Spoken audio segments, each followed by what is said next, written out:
Quand tu veux, Goldie.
Oh, is it only us three? Oh,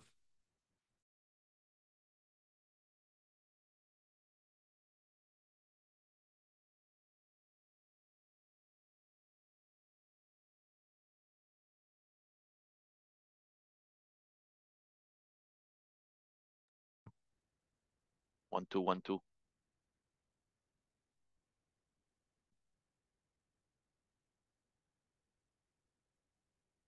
Ah, c'est mieux ça.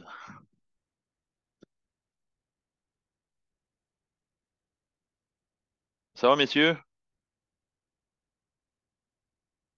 yes, sir. Bien, toi? Yes. On va attendre quelques minutes. Est-ce que les liens avaient tout, les liens s'envoyaient automatiquement?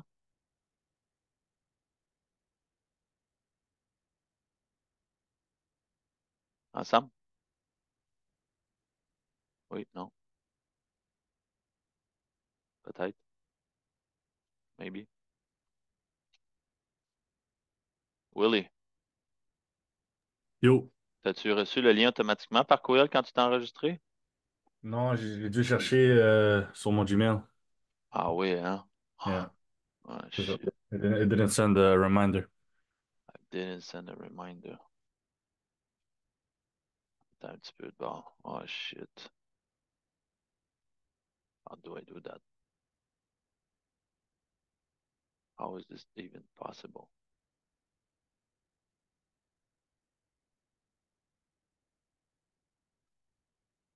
So you didn't have nothing.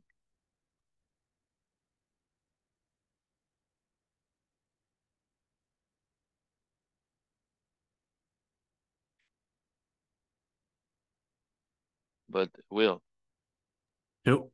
and the email confirmation, you didn't receive no link. Non, je l'ai reçu. That's after signing up. But it doesn't send like another reminder that it's happening today. Okay, but you receive at least Ouais, j'ai reçu. Ouais, j'ai something. reçu. Okay. Yeah.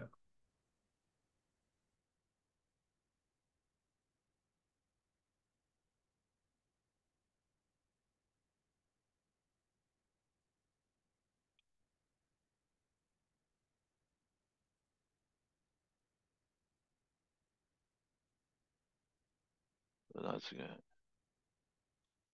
Les gens vont probablement. Je viens de retourner le lien encore. So hopefully it's not Groupe La Mort, just Groupe La Mort people here. I love you guys, but I want to get outside Klein too. Hello. Hey, what's up, Robbie? Hey, how are you? Great, man. Good. Ma caméra marche pas. No stress. So, We'll wait a few minutes and after I'll just start. So since you all of you guys are in the Zoom, um, please try to evaluate my speech and or my story and give me feedback at the end or tomorrow, whatever, about what should be improved so I can get better over time. sounds good. Déjà, c'est un 6 sur 10. because of the view, hein? Bro, Yeah. qu'est-ce qui est arrivé avec ta caméra? Qu'est-ce qu'elle a? Bro, it looks like it's 240 pixels, man. Yeah, but that's what it is. My laptop is like 10 years old. Sam m'a envoyé un nouveau aujourd'hui pour faire un petit update. Ok, nice. Yeah. Fait que, au moins, on va être mieux outillé très bientôt. That's it.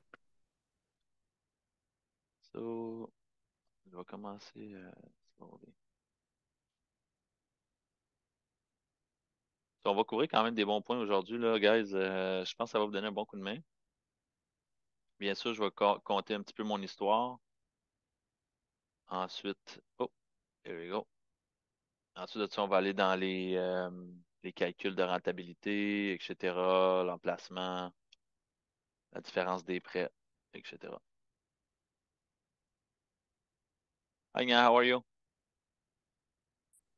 Hello, how are you? I'm Ah, good. yes, great. On va donner encore 2-3 minutes aux gens là, de se connecter, puis après ça, on va voir qu'est-ce qui se passe avec ça. Aussi. C'est dès que je suis là aussi, je suis à côté Hey, de Nia. what's up? Ça, Hey, on avait hâte de voir ça, Dom. On a hâte de savoir tous tes secrets en immobilier.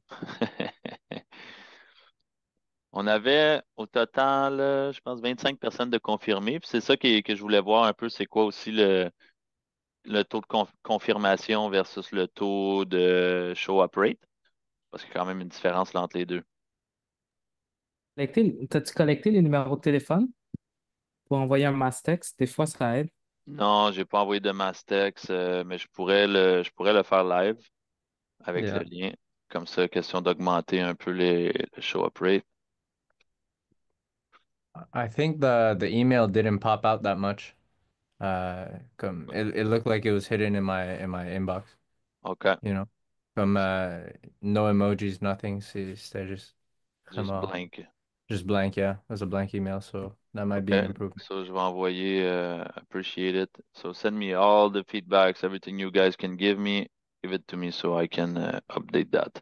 Tu pourrais te So, faire la barbe la prochaine fois. webinaire. So, mais il y en a juste quelques-uns qui ont réussi à rentrer automatiquement. Parce qu'il y en avait, Sam, qui n'étaient pas encore rentrés. Puis qui n'étaient pas encore rentrés puis qui ont rentré dernièrement. Qui n'étaient pas encore que l'automatisation pour Fab n'était pas encore faite. Ouais, je l'ai fait ce week-end. Je me rappelle plus si c'était vendredi ou samedi. Pas de trouble. Alright, ça c'est bon. Copier l'invitation. Here we go.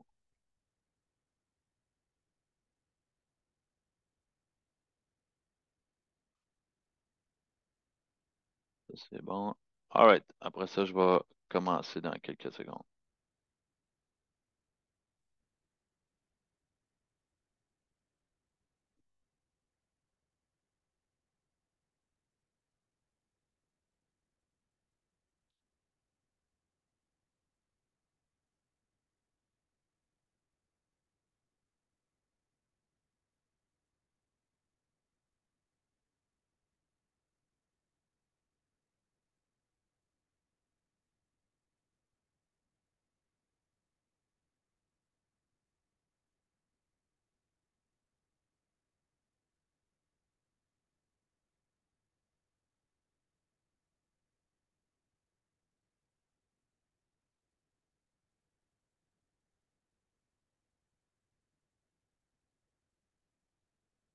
Alright.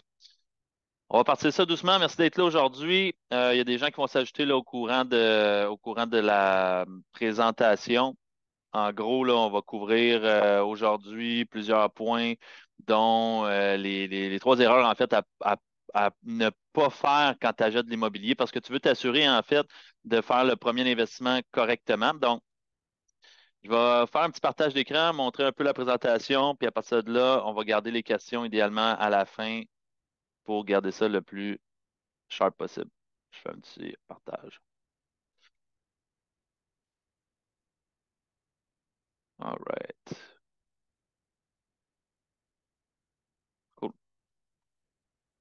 Donc, je m'assurer que tout le monde voyait bien mon écran. Tout est bon.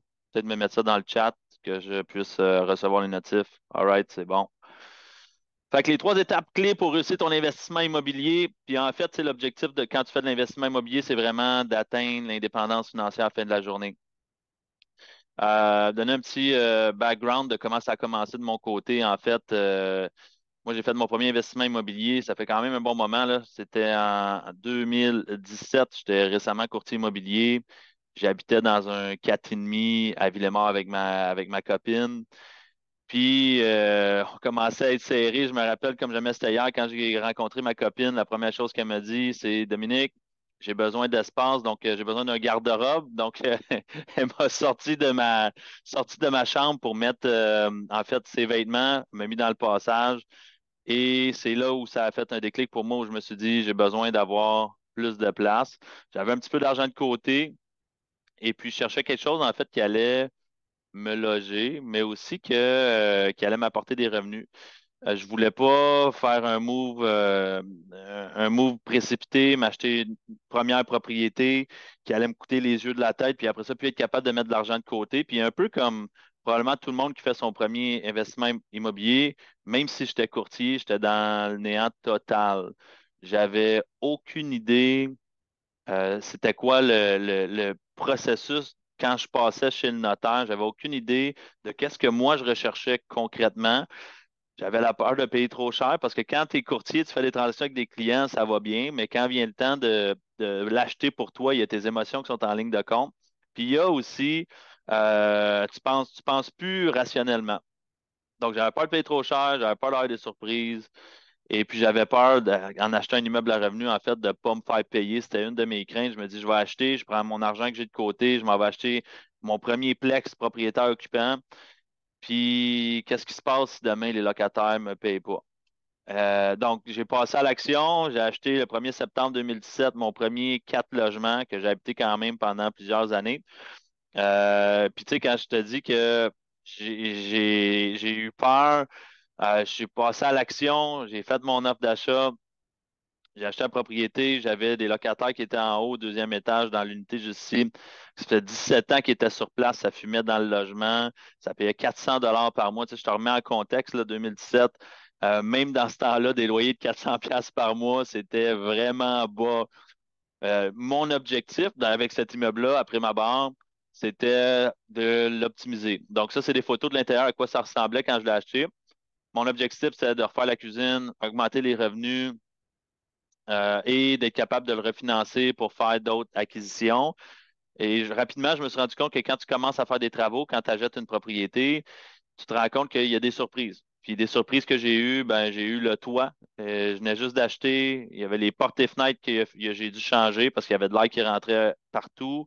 Il y avait de l'eau qui rentrait d'un côté de l'immeuble. Le toit a dû être changé aussi. Quand on a fait le toit, je me suis rendu compte qu'il y avait des champignons dans l'entretoit et il fallait qu'on change tout au complet. Donc, on a ouvert les plafonds. Donc, ça a été un peu mon expérience de la première achat. Puis le premier mois après que j'ai passé au notaire, le locataire du sous-sol a arrêté de me payer. Fait que je te donnerai un exemple à savoir que, tu sais, le stress, dans quel point j'étais dans le néant, tout ce que j'imaginais dans le pire s'est passé. J'ai eu des troubles, les locataires ont arrêté de me payer et du jour au lendemain, ben là, je devais continuer à faire mon business de courtier immobilier et en plus être dans un immeuble que je devais optimiser. Fait que, après avoir fait des rénovations, fait que j'ai rénové l'immeuble au complet au fil des années. Ça m'a pris au total 2 ans pour rénover l'immeuble au complet. J'ai été capable de refinancer. Puis ce que j'ai fait, en fait, c'est que j'avais fait un prêt réno initialement qui m'avait donné un petit coup de pouce à faire des rénovations. On a rénové cuisine, salle de bain, les 2 logements en haut, trouvé des ententes avec les locataires.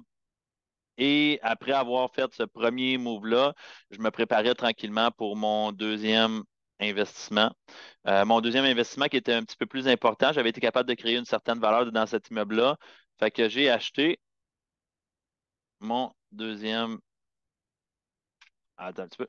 Donc, j'ai acheté en fait mon deuxième immeuble qui se trouve à être un 15 logements dans le coin de Trois-Rivières. Je me rappelle quand est venu le temps de passer à l'action pour mon deuxième immeuble, ben, toutes mes craintes que j'avais pour le premier se sont amplifiées parce que j'ai acheté un 4 logements, j'ai eu des troubles de rénovation, troubles de locataires, j'ai eu des troubles, des surprises en fait suite au début des travaux.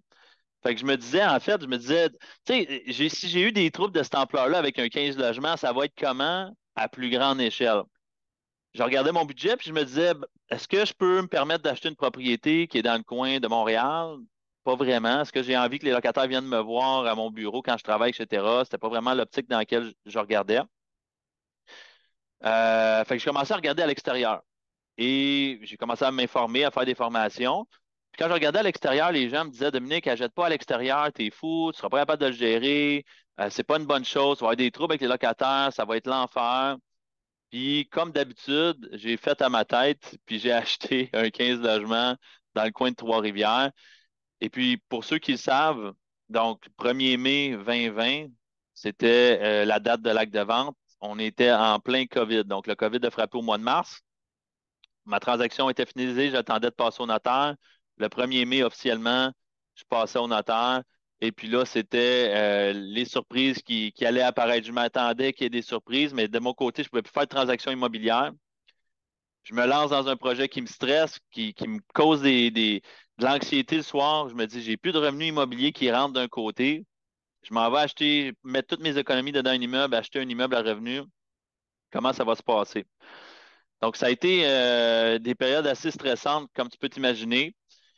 Mais ça a été le meilleur move que j'ai pu faire d'acheter cet immeuble-là, puis donc mon premier aussi, parce que mon premier m'a servi de levier pour acheter le deuxième, qui lui m'a permis de passer à travers la COVID avec ma business de courtier, puis qui m'a aussi permis de monter mon parc immobilier. Aujourd'hui, j'ai suivi la même recette, donc j'achète des immeubles qui sont des années 70 dans ces eaux-là qui ont besoin de rénovation, optimise les immeubles, fait des acquisitions et je retrouve avec un parc immobilier de plus ou moins 100 portes actuellement. Fait qu'aujourd'hui, le webinaire, c'est vraiment pour vous montrer les erreurs à éviter, c'est quoi les trucs que j'ai mis en place, puis c'est quoi la recette qui m'a permis de monter mon parc immobilier comme ça. Puis on va aller directement dans le vif du sujet, à savoir, on va voir c'est quoi les 3 éléments clés qu'on doit regarder avant de passer à l'action sur un investissement immobilier. Que ce soit ton premier, que ce soit que tu en aies plusieurs déjà, il y a des éléments que tu ne peux pas négliger. Et c'est ces points-là qu'on veut couvrir aujourd'hui. Donc, le premier, qui est la localisation. Donc, pour être capable de réussir ton investissement immobilier, je me suis rendu compte que c'était crucial d'être dans le bon emplacement. On en entend parler partout, on va parler de la localisation, à quel point c'est crucial, mais jusqu'à temps que tu as les 2 pieds dedans ton premier investissement, tu ne peux pas vraiment savoir c'est quoi l'impact de la localisation. Quand tu achètes un immeuble à revenu, la localisation te permet de t'assurer d'avoir ton immeuble complet en tout temps, te permet de t'assurer de ne pas avoir trop de roulement et te permet d'avoir une facilité après ça avec la revente. C'est quoi les éléments qu'il faut que tu regardes quand tu regardes pour la localisation? C'est quoi les points? Comment tu fais pour quantifier que tu es dedans un bon secteur? La première des choses que tu dois regarder, en fait, c'est de sélectionner 5 marchés. Donc, tu vas regarder 5 marchés cibles que tu te vois investir. Puis enlève les barrières auxquelles on va penser de, bon, est-ce que c'est toi qui vas le gérer ou non? Qu'est-ce qui est bon? Avant de choisir ton secteur, il faut que tu regardes des datas, puis tu te bases sur les statistiques puis l'analytique qui est disponible. Puis la première chose que tu vas regarder, ça va être en fait la démographie du secteur. Donc, comment est-ce que la ville, le secteur a évolué au fil des 15 dernières années? C'est des statistiques qui sont disponibles sur le site de la SCHL, tu l'as aussi sur le site des villes. Tu veux voir un peu le taux de croissance de la population. Donc, est-ce que la population augmente année après année ou non? Parce que je veux savoir, si je m'en vais acheter un immeuble dans un secteur et que la population diminue année après année, est-ce que ça se peut que j'ai éventuellement de la misère à louer mon logement? C'est sûr que oui. Deuxième des éléments, je veux regarder mon taux de vacances ou mon taux d'inoccupation. C'est quoi ça? Ben, il y a des statistiques qui sont compilées par la SCHL à chaque année, à savoir combien de pourcentage des logements dans un secteur donné sont vacants. Donc, combien de logements, mettons des 3,5 ou des 4,5, sont disponibles sur le marché. Ce data-là va permettre de savoir, bon, dans ce secteur que j'ai sélectionné, est-ce que je regarde pour des 4,5, des 3,5? Est-ce que tous les logements sont disponibles ou j'en ai qui sont tous loués? Et ça va vous permettre de te guider à savoir, bon, est-ce que je vais avoir de la misère à louer mes logements? Est-ce que je vais devoir être agressif, être créatif dans mes stratégies ou non? Troisième des éléments, on veut regarder le taux de nouvelle construction dans un secteur. Donc, s'il y a un taux de nouvelle construction qui est très élevé dans un secteur, donc on construit énormément de nouvelles constructions dans le secteur, est-ce que ça se peut que dans des années à venir, mon taux d'inoccupation, donc mon taux de vacances pour moi, pour des immeubles plus vieux, diminue? Définitivement, parce qu'on rajoute de la compétition sur le marché. Quatrième des éléments, je veux regarder c'est qui les 10 employeurs du secteur qui sont les plus actifs dans mon secteur. Je veux savoir, y a-t-il de l'emploi? Est-ce qu'il y a des emplois? C'est quoi ma clientèle? Donc, si, exemple, je regarde dans une ville étudiante ou majoritairement étudiante, est-ce que c'est quoi les écoles qui sont dans le secteur? Si, exemple, je veux avoir une clientèle plus travailleur, donc plus stable à ce niveau-là, je vais regarder c'est quoi les employeurs les plus proches et peut-être aller sélectionner des immeubles qui ne sont pas trop loin de ces gros employeurs-là.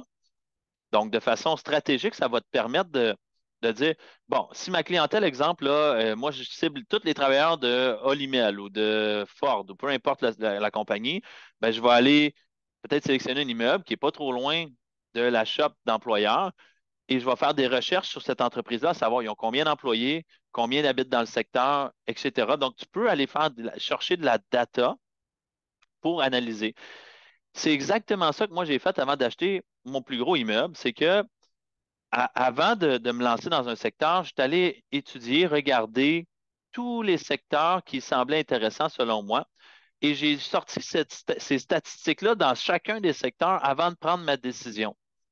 Et je te donne un truc pour être capable de dire, bon, c'est quel secteur, mettons, qui a le plus de population. Quand tu vas sur Google Maps, là, puis tu mets le rayon sur la map, fais juste unzoomer tranquillement. Donc, dézoome tranquillement la carte.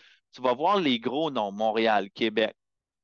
Plus tu te rapproches tranquillement, puis le prochain nom qui apparaît, c'est la deuxième plus grosse ville. Donc, exemple, là, je zoome in un petit peu, je vais voir Trois-Rivières, Sherbrooke. Si je zoome in encore un petit peu, exemple, je vais voir Victoriaville, Saint-Hyacinthe. Ça, c'est un truc qui va te guider, qui va te permettre de savoir. Google les classe déjà par la grosseur, le nombre de la population d'un secteur. Donc, si jamais tu utilises ce truc-là, tu vas être capable de savoir quel secteur a le plus de population.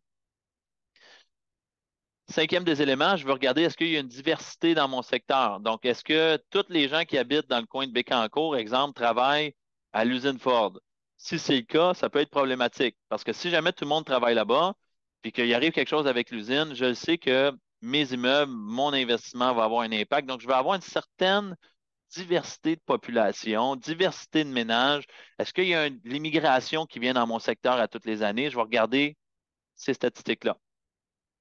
Ensuite, sixième des points, est-ce qu'il y aurait une barrière d'entrée? Donc, si, exemple, moi, je parle juste anglais, puis je m'en vais dans un secteur où les gens parlent juste français, est-ce que ça va fonctionner ou non? Mais je t'apporte plus loin que ça. Est-ce que dans, il y a une certaine culture, une certaine nationalité qui n'est pas acceptée dans le secteur? Donc, il y a certains petits quartiers, il y a certains environnements qui peuvent avoir certaines barrières d'entrée. Et puis, dernièrement, est-ce qu'il y a des changements majeurs à venir dans un secteur?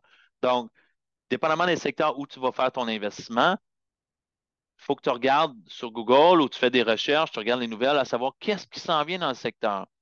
Donc, je pense, exemple, moi, j'ai investi dans le secteur de Trois-Rivières, Victoriaville, Nicolet, les environs.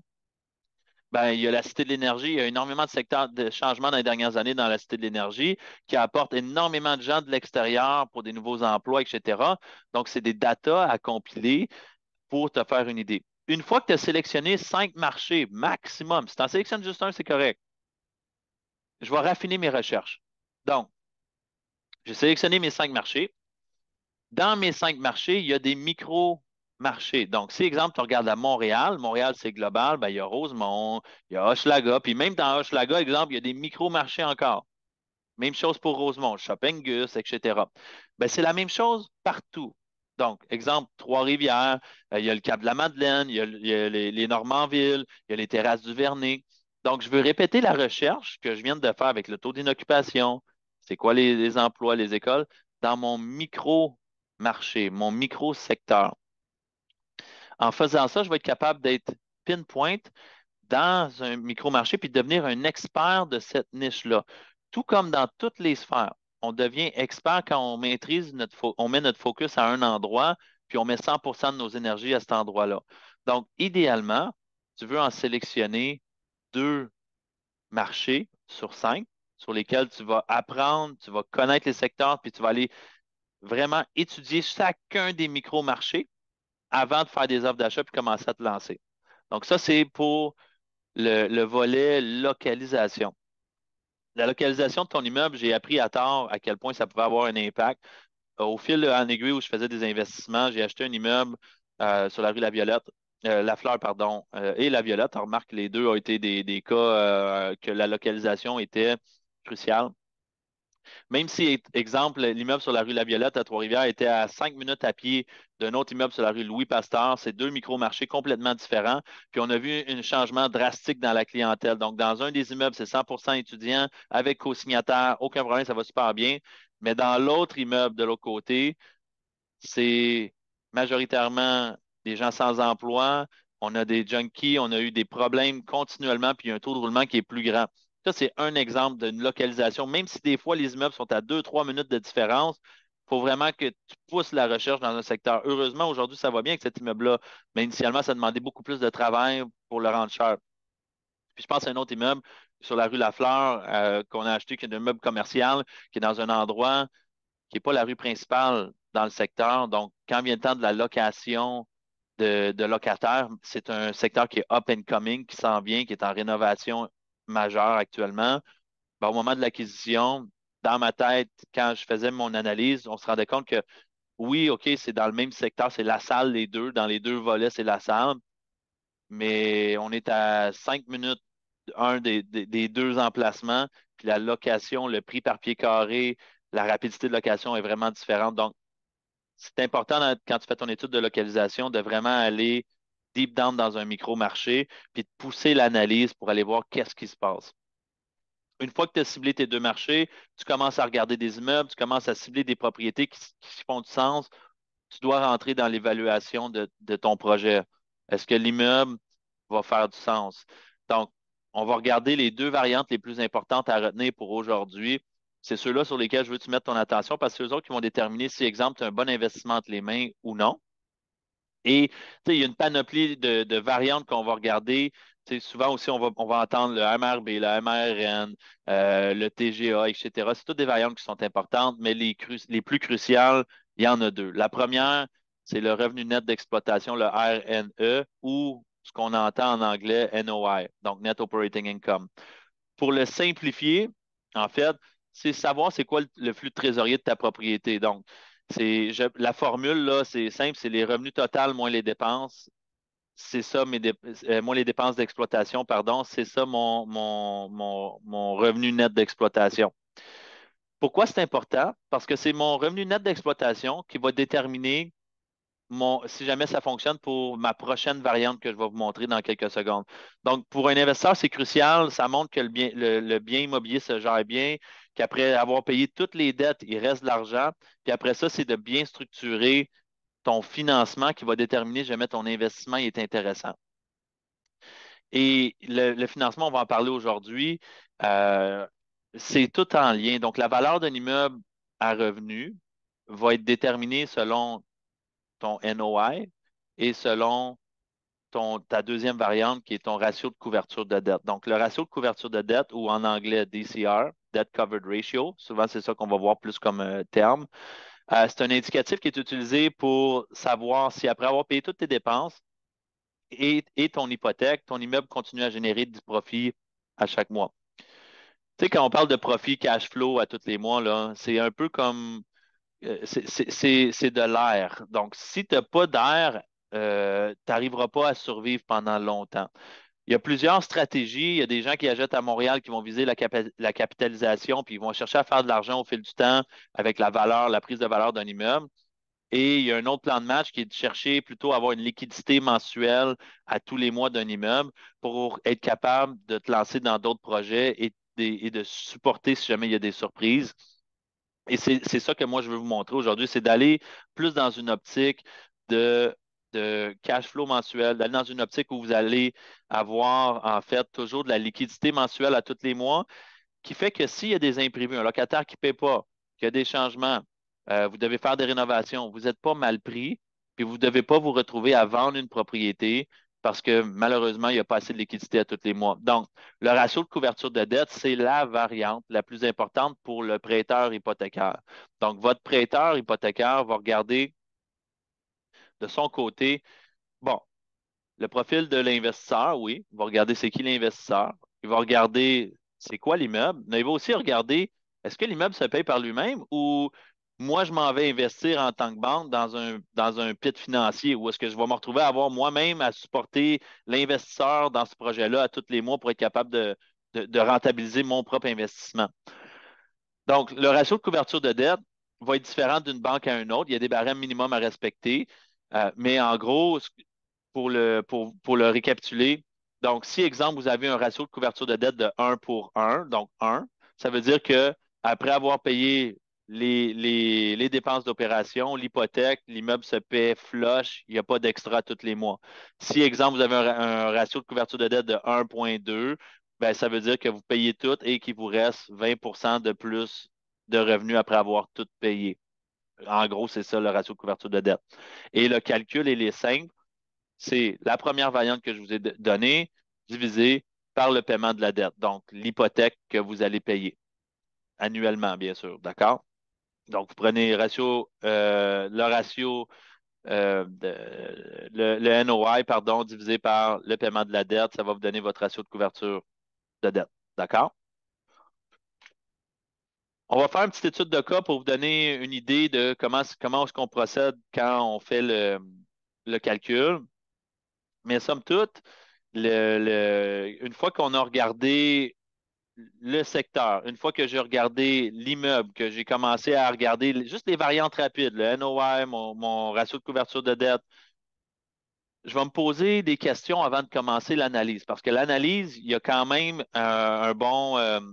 Ça prend du temps à remplir le calculateur. Le calculateur va vous donner les variantes. Ça va vous permettre de vous faire un visuel après rénovation, après optimisation, qu'est-ce qui me reste dans mes poches.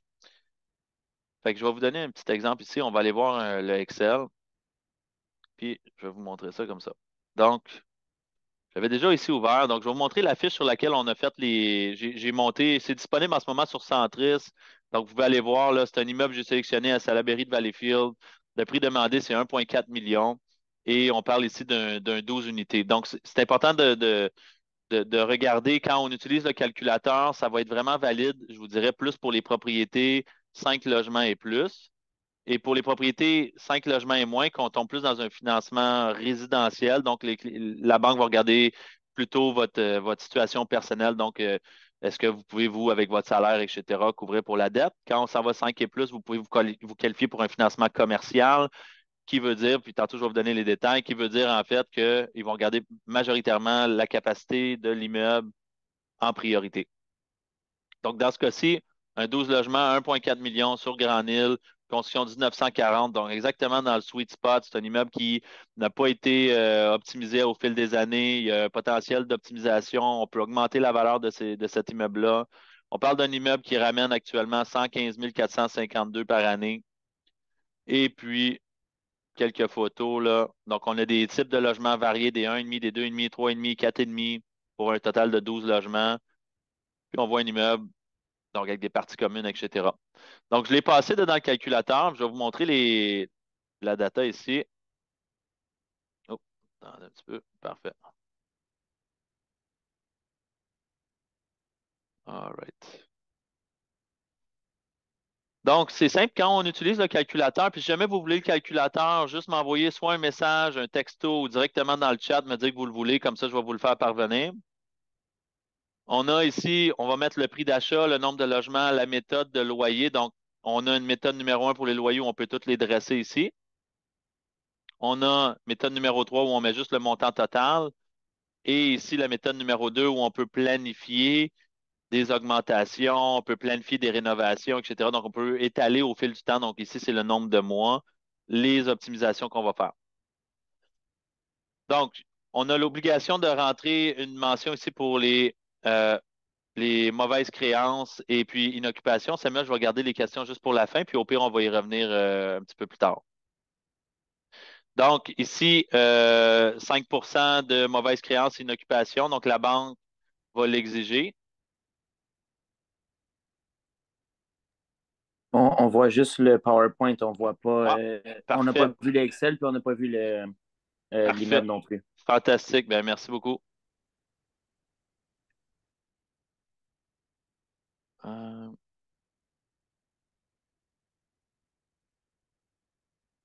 Voyez-vous l'Excel maintenant?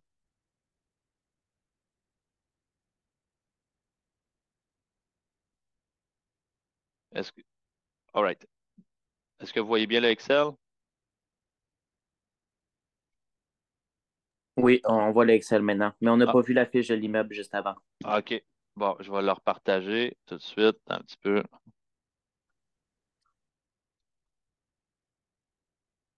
Donc, on voit bien la fiche de l'immeuble maintenant? Non? Non. Parfait. On va la voir.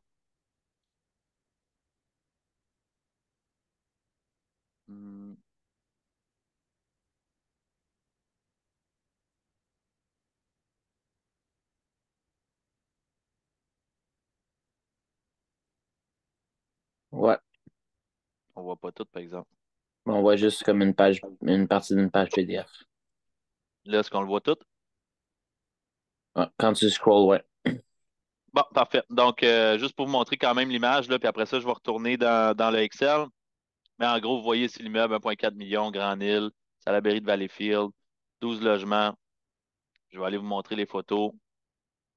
Donc, vous voyez ici l'immeuble.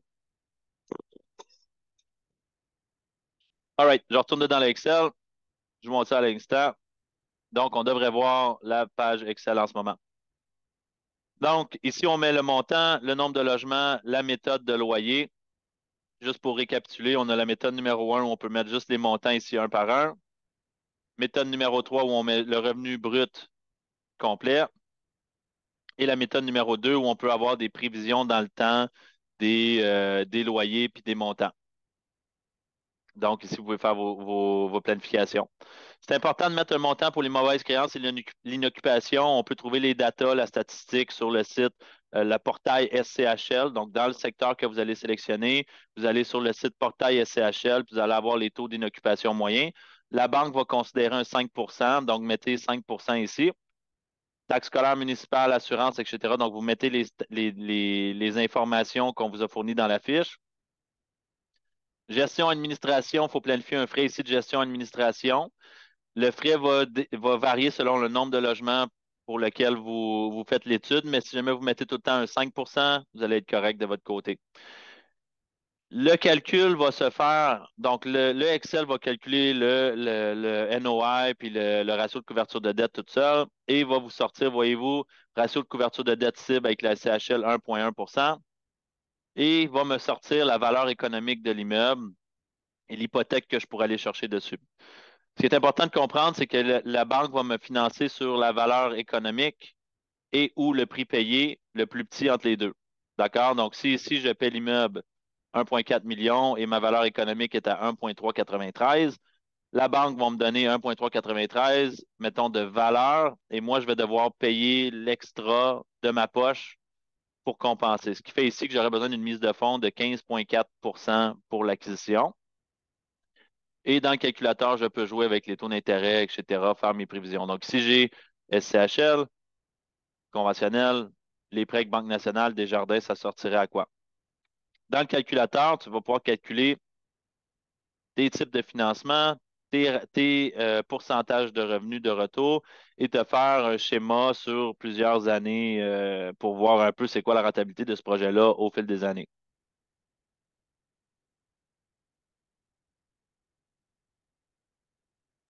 Une fois que je suis propriétaire l'année 1 dans ce cas-ci, je me rends compte que je suis en mesure d'aller chercher un 4 000 $ de liquidité nette après avoir payé mon hypothèque, mon impôt, mes dépenses de l'immeuble. J'arrive à aller chercher un 4 000 $ net pour cet immeuble-là si jamais je paye le plein prix.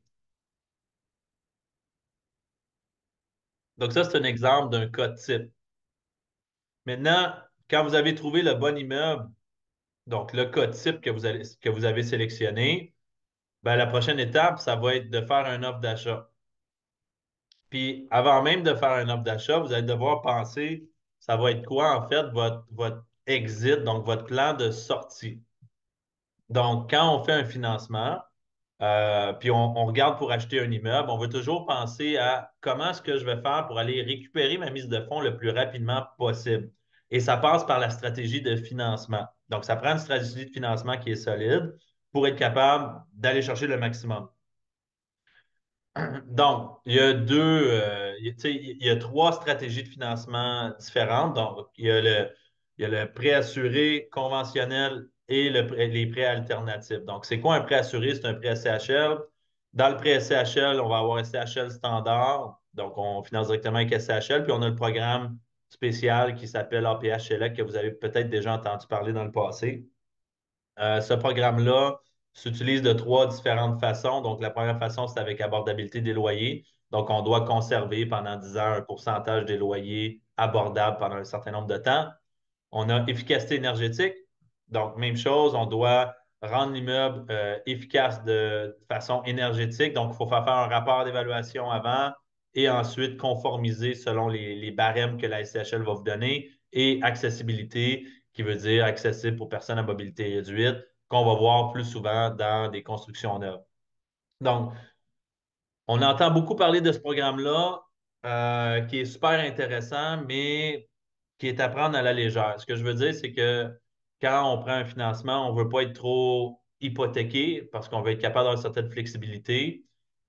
Donc, je vais vous expliquer quand est-ce que c'est le bon moment d'utiliser le prêt assuré. Donc, ça, c'est la façon numéro un de structurer ton financement avec un prêt assuré. La façon numéro deux, c'est en financement conventionnel. Donc, financement conventionnel, c'est le créancier, la banque, qui, lui, va vous financer directement donc, il n'y a pas d'assureur, il n'y a pas de garantie.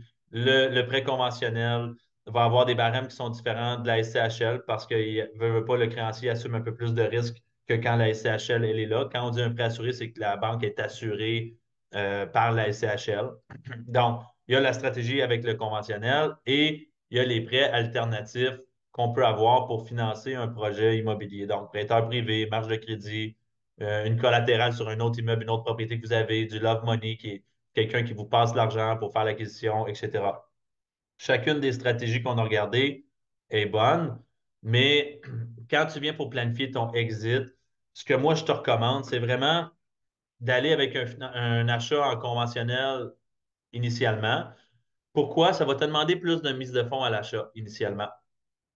Mais la SCHL a des barèmes à respecter quand vient le temps d'un refinancement.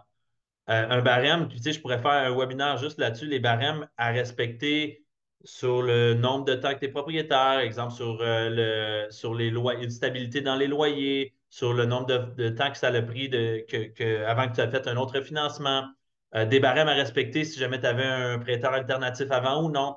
Fait qu'ils vont mettre certaines restrictions pour éviter que les gens font des rénovictions, achètent, flippent, revendent ou refinancent, reprennent leur argent, puis montent comme ça. Donc, la stratégie qui est la plus intéressante dans le moment actuel, c'est vraiment de passer avec un financement conventionnel pour l'acquisition et ensuite d'aller faire ton exit, quand on parle du commercial, bien sûr, de faire un exit avec un refinancement SCHL standard ou efficacité énergétique selon le programme. Pourquoi est-ce j'opte pas pour une abordabilité? C'est parce que ça met énormément de restrictions dans la location aux augmentations de loyer pendant une couple d'années. Et ça s'applique pour le prochain acheteur qui ajoute votre immeuble. Donc, si, exemple, après 6-7 ans, vous voulez vendre l'immeuble, le prochain acheteur est obligé de respecter les barèmes qui ont été mis en place. Donc, quand tu structures ton financement puis ton achat, il faut que tu aies déjà une vision de ça va être quoi mon exit. Donc, j'achète aujourd'hui, mon objectif, c'est de refinancer, exemple, dans 2 ans, puis c'est de revendre l'immeuble dans 10 ans. L'objectif, c'est de retrouver ta mise de fonds le plus vite possible. Donc, c'est quoi qui va te permettre de le faire, qui va atteindre ton objectif le plus rapidement possible. C'est ça qu'on veut vraiment mettre en place à ce niveau-là. On fait ça à tous les jours. Tu sais, de notre côté, on a structuré des prêts où, exemple, on a eu des achats tout récemment, sur justement le même immeuble de la Violette, on a acheté en conventionnel. On a mis de l'argent à l'intérieur. On est en train de refinancer pour aller chercher pas loin d'1 million de liquidité d'un immeuble qui a initialement, on a mis, on est deux dans ce projet-là. On a mis 40 000 chacun, donc 80 000 de mise de fonds totale à deux. Et après optimisation, on va chercher presque 1 million de profit avec celui-là. Puis il y en a d'autres, tous nos autres projets qu'on a fait, c'était dans cette optique-là où on achète des immeubles qui ont besoin de travaux, on optimise, on crée une certaine valeur, on refinance, on fait le exit et ensuite on achète un autre puis on recommence la roue de cette façon-là. Et puis, depuis que j'ai acheté le premier immeuble, le plus gros, là, je pourrais dire que j'ai acheté mon premier en 2017 qui était pour me loger, puis après ça, en 2020, le 15 logements, puis c'est là où vraiment la roue elle a commencé. Ben, j'ai passé de 4 portes à 100 logements en l'espace de 4 ans sans ressortir de liquidité de mes poches, juste en utilisant le premier immeuble, on refinance, on remet en place, puis on se repositionne. Donc, tu sais, si, exemple, tu veux avoir un plan de match, tu veux avoir une stratégie VIP, tu veux vraiment mettre en place ton propre plan de match pour acheter ton Plex, ou si jamais tu en as déjà un, puis tu dis comment je fais pour passer au prochain step, puis utiliser l'argent, l'équité que j'ai déjà pour le mettre en place, puis aller augmenter ton nombre de portes, puis ton volume, puis atteindre une indépendance financière. Scanne le code QR, on va prendre un rendez-vous, on va regarder ça ensemble, puis on va regarder comment on peut mettre une stratégie en place pour toi, pour ta situation en particulier. Investir en immobilier, ben, c'est pas juste une question d'argent, c'est une question de s'assurer un futur, c'est une question d'avoir une certaine liberté financière. Puis, tu sais, des fois, c'est pas de le faire pour nous, mais plutôt de le faire pour des raisons plus grandes que nous, que ce soit la famille, les enfants, nos entourages. Moi, ça a été ça qui a été ma motivation. Quand j'ai eu ma première petite fille il y a 2 ans et demi, ça a été un wake-up call. J'ai compris que je pouvais pas penser juste à moi, puis je devais assurer quelque chose pour elle, quelque chose que peut-être moi, j'ai pas eu la chance d'avoir quand j'étais plus jeune. Puis c'était important d'avoir un plan de match qui est plus grand que juste toi puis tes poches. Il faut vraiment que tu aies un plan de match qui dit, bon, pourquoi je le fais? Ben, je veux assurer quelque chose pour mes enfants, je veux assurer quelque chose pour ma femme ou mon mari, puis mon entourage. Puis je veux être certain que s'il arrive quelque chose ou qu'il y a un autre COVID ou qu'il y a d'autres choses qui se passent dans le monde, que je suis capable de supporter puis de soutenir les gens qui sont sur place, puis qui me supportent à tous les jours.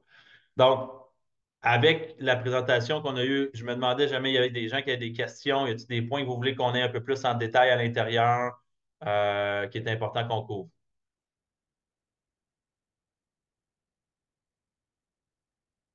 Yes. Avez-vous des questions que vous auriez aimé qu'on couvre un peu plus en détail, où c'était clair puis tout a été couvert?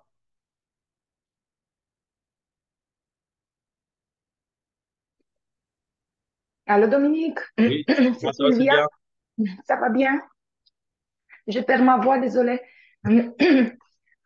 Question, peut-être c'est pas commercial, ça va être dans le résidentiel. Quand on parle d'optimisation, on parle de rénovation qu'on va planifier à tous les années, Ouais. tout dépendant du budget.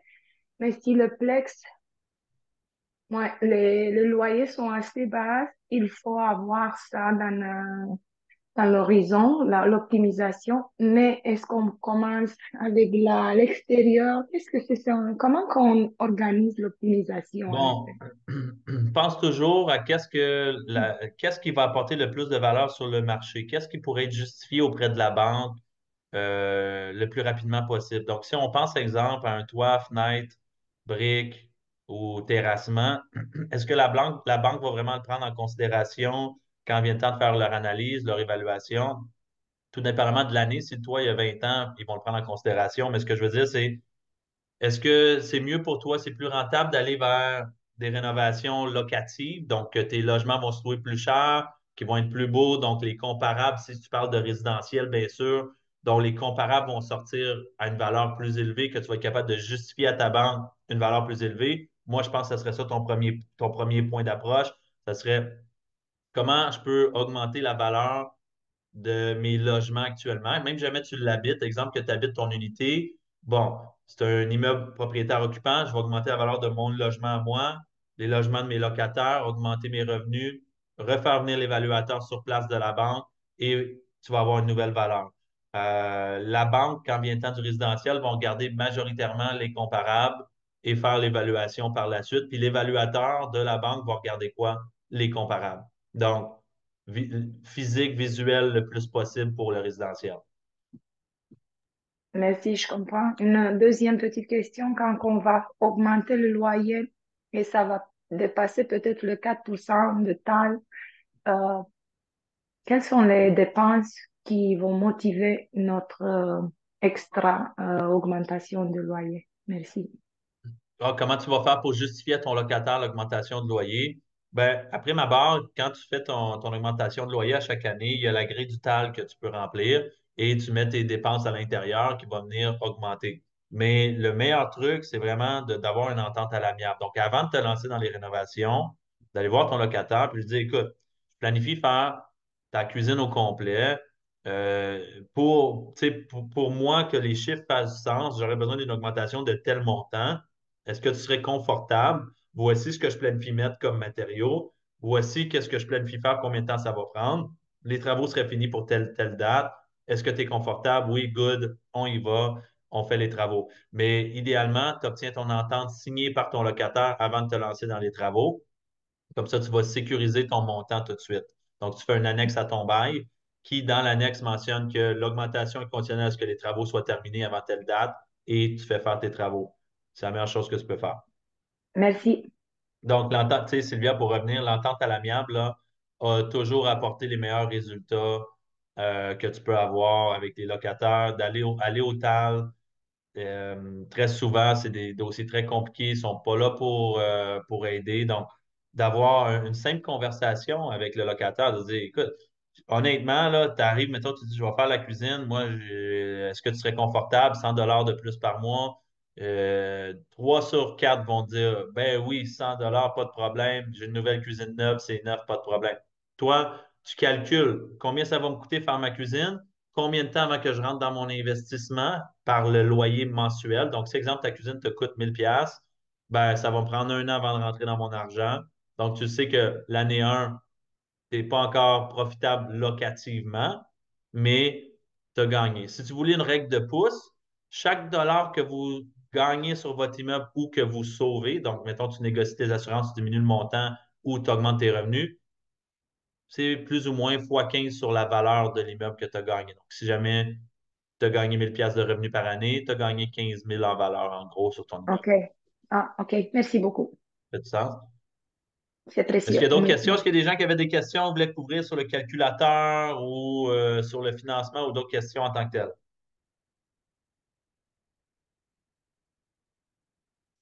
Yes, sir, William? Moi, c'est plutôt une question du choix de l'immeuble. Donc, est-ce que ça serait mieux de s'acheter quelque chose qui est genre fixer-upper ou quelque chose qui est plutôt clé en main? Bon, moi je vais te recommander quelque chose qui est fixer-upper, dans la limite de ce que tu es capable de gérer avec les connaissances, ton budget, etc. Mais tu es capable d'avoir un fixer-upper qui est juste esthétique, à savoir, structure est bonne, tout est beau, mais il y a des planchers de parqueterie dans les logements. Donc, l'immeuble, tantôt que je montrais, là, que j'ai sélectionné, c'est exactement ça, là. La structure est bonne, l'immeuble est bien, mais ça va faire plus ou moins 15 ans qu'il n'y a pas eu de rénovation à l'intérieur qui fait en sorte que j'ai pas énormément de coûts à dépenser pour l'optimiser. Donc, je mets un plancher flottant, nouvelle cuisine et c'est réglé. En bas de 10 000 $ exemple, je suis capable d'avoir un logement qui est décent puis d'augmenter la valeur rapidement d'investissement. Mais quand tu fais tes prévisions, tes calculs de rentabilité, William, tu veux vraiment les budgéter. Dans le calculateur, tu peux budgéter, bon, cette année, je vais mettre tant de dollars, je vais mettre X, je vais mettre Y. Puis tu n'es pas obligé de pousser pour une optimisation en dans 12 24 mois. Ça peut être un peu plus long, ça peut être un peu moins long. Mon premier 4 logements, qu'est-ce que j'ai fait? J'ai acheté, bon, 2017, j'ai augmenté les revenus locatifs en haut. J'ai négocié, etc. On a réussi à relouer le sous-sol. Vu qu'elle ne me payait pas, elle a quitté. On a reloué en bas. Et j'ai refinancé 2 ans plus tard.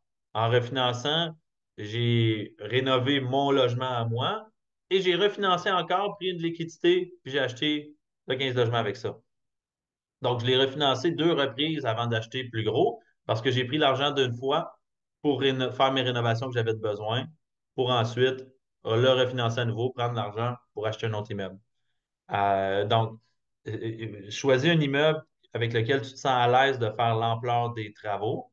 Parce que si jamais tu te lances dans un immeuble qui a trop de travaux à faire pour ce que tu es capable de gérer, ça peut rapidement devenir une descente aux enfers. Merci beaucoup. Yes. Est-ce qu'il y a d'autres questions? Ouais, j'ai une question vite vite. Yes. Je sais que la TAL, eux autres, ils ont leur guideline pour monter les bails à chaque année. Ouais. Puis ça change tout le temps. Est-ce que tu gères de suivre ce guideline-là ou c'est juste vraiment un guideline? En fait, il faut le suivre, il faut le remplir selon les dépenses de votre immeuble et selon ce qui a été investi comme argent dans le logement sélectionné. Donc, si, exemple, tu as 4 logements, ben, tu mets les dépenses que tu as mis dans ce logement-là. Mais si tu suis la grille, ça ne t'empêche pas d'avoir une entente avec le locataire directement à l'amiable. Donc, l'entente à l'amiable passe devant la grille du TAL. Donc, parce qu'il y a un accord entre les deux parties, puis c'est signé sur les papiers du TAL et la régie du logement où vous allez avoir l'amendement au bail initial. Donc, la bonne chose à faire, on fait le non-verbal en premier lieu. Ensuite de ça, si on voit qu'il ne veut pas collaborer, puis ça va arriver des fois, vous avez des locataires qui vont vous dire non, non, non, non, moi, je ne veux pas payer plus cher. Je suis bien dans ce que j'ai, je ne veux pas payer plus cher. OK, fine. Y a-t-il autre chose? Est-ce qu'on peut avoir une entente sur autre chose? Est-ce que je peux apporter une valeur de plus à mon locataire? Exemple rapide, fournir Internet dans mon immeuble. Donc, est-ce que je peux fournir Internet dans l'immeuble, puis aller chercher un 60 $ de plus par mois par locataire dans mon immeuble? Nous, on a un immeuble où est-ce qu'on fournit Internet justement Louis Pasteur, mon premier. J'ai passé Internet dedans l'immeuble. La majorité des locataires l'ont pris. C'est 60. Le contrat me coûte 100 $ par mois. On le vend 60 $ aux 15 locataires. Si vous faites des calculs rapides, 15 fois 60, on va faire des chiffres rapides, 15 fois 60, ben, c'est 900 $ moins mon 100 $, c'est 800 $ de profit par année.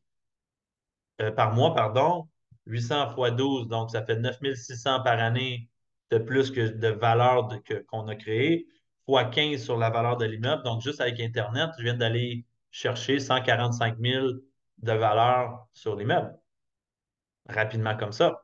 Un autre élément, des buanderies, donc des laveuses sécheuses.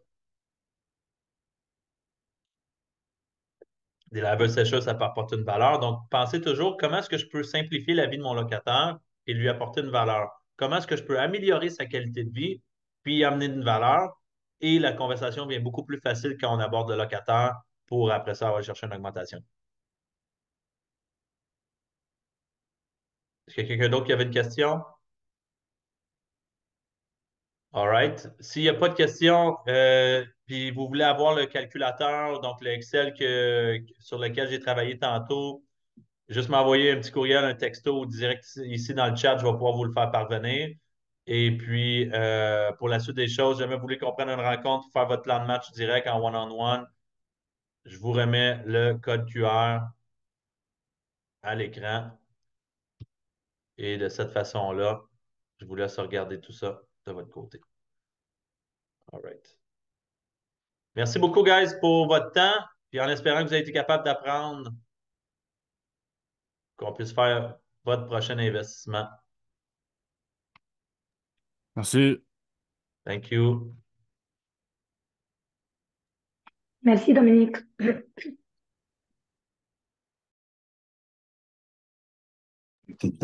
Merci.